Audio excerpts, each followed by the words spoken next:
Oi, galera, beleza? Então, hoje a gente vai continuar fazendo a nossa reflexão a respeito de consumo.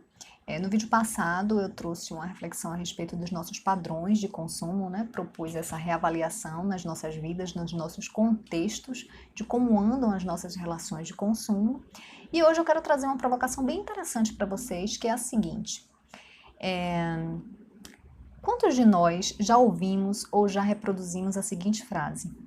Eu não gosto de pedir nada a ninguém.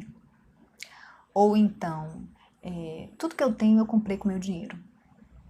Bom, nessas frases está implícita a seguinte informação: eu não gosto de depender das pessoas para conseguir o que eu quero, não é verdade? Por outro lado, essa informação traz consigo uma outra, que é a seguinte: eu dependo sim, mas eu dependo exclusivamente das minhas relações de consumo para sobreviver e para ter as coisas que eu quero. Então, a gente sai de um lugar que é dessa dependência das relações interpessoais e vai para um lugar de uma relação impessoal, são essas relações que a gente tem por meio do consumo, né? Com as indústrias, com a indústria, com as empresas, né?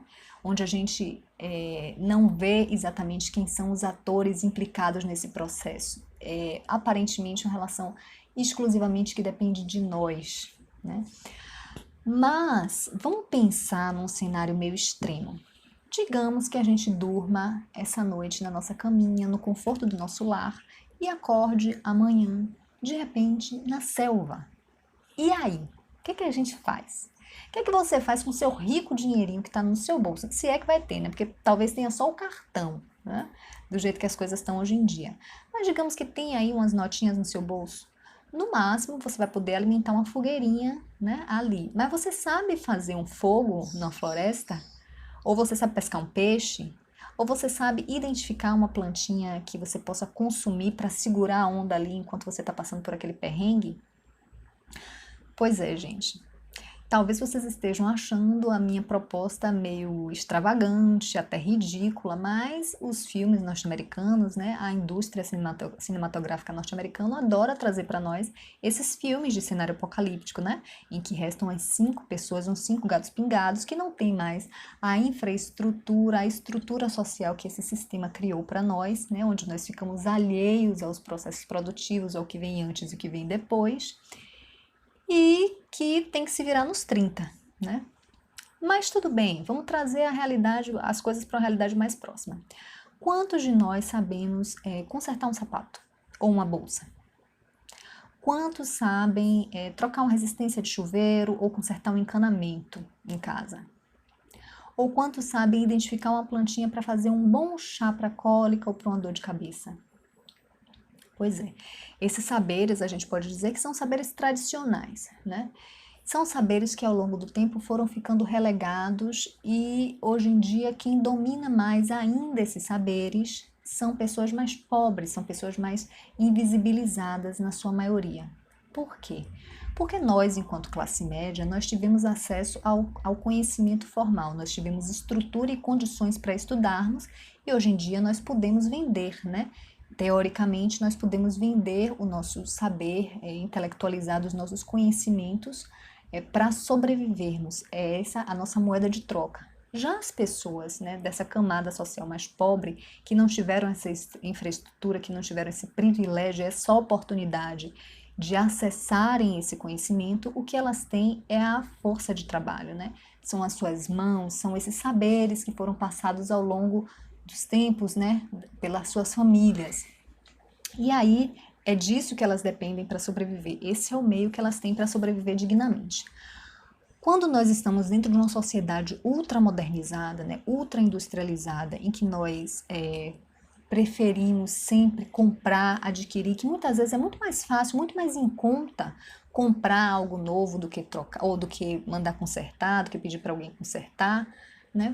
Quando a gente vai fazendo determinadas escolhas dentro desse contexto, a gente, ao mesmo tempo, está trazendo essas implicações sociais. Uma delas é essa. A gente vai cada vez mais apagando, fazendo com que esses saberes tradicionais sejam apagados e junto com eles essas pessoas também vão sendo marginalizadas, porque elas vão perdendo espaço, elas vão perdendo seu nicho, porque os saberes delas são cada vez menos acessados, são cada vez menos necessários, e elas vão perdendo a sua função social, o seu papel social, e elas vão se tornando pessoas desnecessárias. Então, isso tem uma implicação social bem grave, socioambiental bem grave.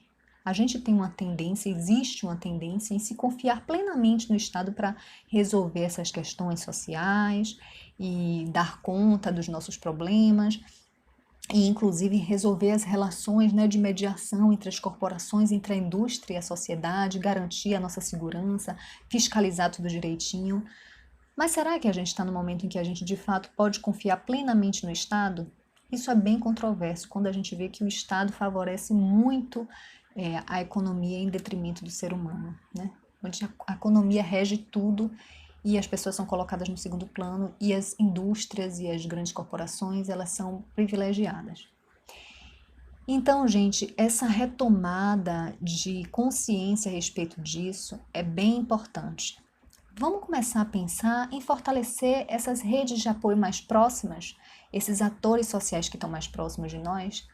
Qualquer movimento no sentido de fortalecer redes de apoio, redes de assistência, mútuos, são bem legais. Novas moedas, novas economias, economia solidária, economia criativa, economia colaborativa, tudo que vai nesse sentido de trazer o valor humano em primeiro lugar é muito bem-vindo. Então a minha proposta é essa aqui para vocês. Vamos pensar nisso. Tem muitos saberes aí disponíveis. Vamos começar a aprender um pouco mais a respeito disso. Vamos começar a fazer esse movimento de resgate. Tem muita gente já nesse movimento de resgate desses saberes e tem muita gente precisando de apoio. A gente precisa reassumir isso. Quando a gente, enquanto sujeito, fortalece essa coletividade mais próxima, a coletividade nos fortalece também. Vamos fortalecer esses movimentos. Não só gerando nossa autonomia. A autonomia é uma coisa, é um valor muito importante que eu trago muito para o canal, que é não só assim aprender para viver, para sobreviver numa situação extrema como eu coloquei aqui na selva. Muito embora a gente sabe que isso aí, para quem está entendendo bem das coisas, não é algo tão distante da gente. Mas pensando mesmo num cenário de uma perspectiva mais promissora, de uma realidade mais sustentável, mais digna e mais humanizada, né? Tem tantos saberes aí legais, olha só, marcenaria, serralheria, culinária, corte e costura, plantas medicinais, medicinas alternativas, plantio, agricultura, entender da terra, dos movimentos, dos ciclos da natureza. Todos esses saberes aí são preciosos, estão aí disponíveis ainda para a gente acessar. Busca acessar por meio de uma pessoa mais antiga que detém esse saber. Vamos valorizar esses saberes, vamos fortalecer pessoas que dependem desses saberes para viver dignamente e vamos buscar aprender também. Era essa a minha proposta de hoje, tá bom? A gente se encontra em breve. Um beijo grande e até lá!